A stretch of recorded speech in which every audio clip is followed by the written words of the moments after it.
เริ่มแล้วฝนตกหนักค่ำนี้ถึงพรุ่งนี้ฝนฟ้าอากาศพายุสวัสดีค่ะมาพบกันในช่วงค่ำของวันอาทิตย์ที่ 20 พฤศจิกายน 2565 คลิปนี้ขอพาทุกท่านมาติดตามแจ้งเตือนถึงพื้นที่เสี่ยงภัยฝนตกหนักถึงหนักมากเพื่อให้พ่อแม่พี่น้องทุกท่านได้รับทราบและเตรียมตัวรับมือเฝ้าระวังเนื่องจากจะมีฝนตกหนักถึงหนักมากอย่างต่อเนื่องโดยในค่ำวันนี้ถึงวันพรุ่งนี้จะมีฝนฟ้าคะนองเกิดขึ้นในบริเวณพื้นที่ใดจังหวัดใดบ้างไปติดตามรับชมรับฟังพร้อมกันได้เลยค่ะขอขอบคุณทุกท่านที่กดติดตามกดถูกใจเพื่อเป็นกำลังใจให้แอดมินกดแชร์ถ้าเห็นว่าคลิปนี้มีประโยชน์กับพ่อแม่พี่น้องทุกท่านนะคะแล้วอย่าลืมกดกระดิ่งเพื่อจะได้ไม่พลาดข่าวสารและสาระดีๆจากช่องของเราค่ะถ้ากดแล้วขอขอบคุณมากๆเลยนะคะจากโมเดลสภาพอากาศของ ECMWF จะเห็นได้ว่าหย่อมความกดอากาศต่ำที่อยู่บริเวณทางด้านทิศตะวันออกของประเทศเวียดนามตอนล่างพากลุ่มเมฆฝนเข้าปกคลุมในบริเวณภาคเหนือภาคตะวันออกเฉียงเหนือภาคกลางรวมทั้งกรุงเทพมหานครและปริมณฑลและภาคตะวันออกรวมถึงภาคใต้ทำให้มีฝนฟ้าคะนองเกิดขึ้นในบริเวณจังหวัดแม่ฮ่องสอนเชียงใหม่ลำพูนลำปางพะเยาแพร่น่านชัยภูมิอุบลราชธานีศรีสะเกษบุรีรัมย์สุรินทร์นครราชสีมาลพบุรีอุทัยธานีนครสวรรค์ปราจีนบุรีสระแก้วฉะเชิงเทราชลบุรีระยองจันทบุรีตราดกาญจนบุรีราชบุรีเพชรบุรีประจวบคีรีขันธ์ชุมพรพังงาสุราษฎร์ธานี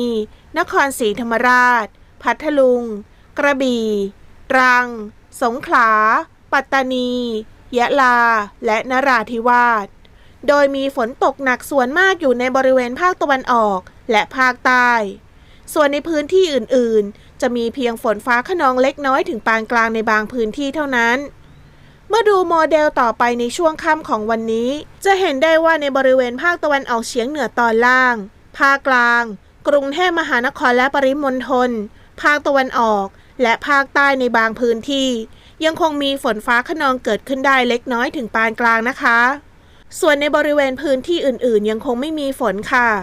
เมื่อดูโมเดลต่อไปในช่วงเวลาประมาณ 23 นาฬิกาจะเห็นได้ว่ามีฝนฟ้าคะนองเกิดขึ้นเล็กน้อยถึงปานกลางในบริเวณภาคกลางตอนล่างรวมทั้งกรุงเทพมหานครและในบริเวณภาคใต้ตอนกลาง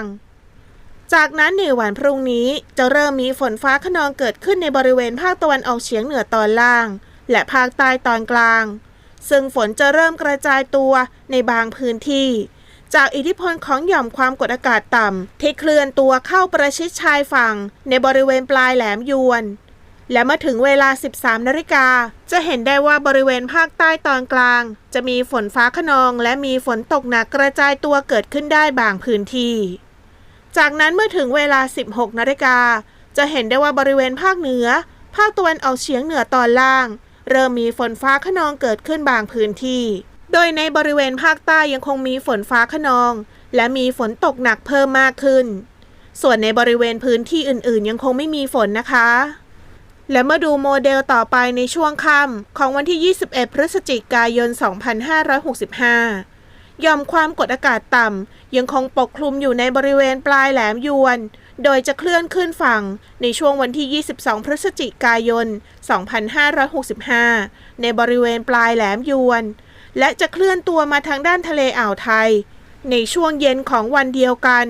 ซึ่งจะเริ่มส่งผลกระทบทำให้มีฝนตกหนักถึงหนักมากตั้งแต่บริเวณภาคตะวันออกเฉียงเหนือทางด้านทิศตะวันออกและตอนล่างของภา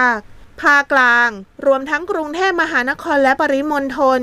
ภาคตะวันออกและภาคใต้ซึ่งจะมีฝนตกหนักถึงหนักมากเกิดขึ้นได้บางแห่ง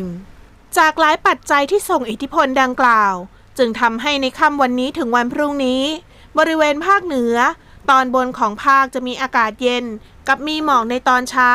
โดยมีฝนฟ้าคะนอง40%ของพื้นที่ส่วนมากในบริเวณจังหวัดแม่ฮ่องสอนเชียงใหม่เชียงรายพะเยาน่าน ลำปางลำพูนแพร่และตากอุณหภูมิต่ำสุด 21-24 องศาเซลเซียสอุณหภูมิสูงสุด 31-35 องศาเซลเซียสบริเวณยอดดอยอากาศเย็นถึงหนาวอุณหภูมิต่ำสุด 9-16 องศาเซลเซียสภาคตะวันออกเฉียงเหนือตอนบนของภาคมีอากาศเย็นกับมีหมอกบางในตอนเช้าโดยมีฝนฟ้าคะนอง40%ของพื้นที่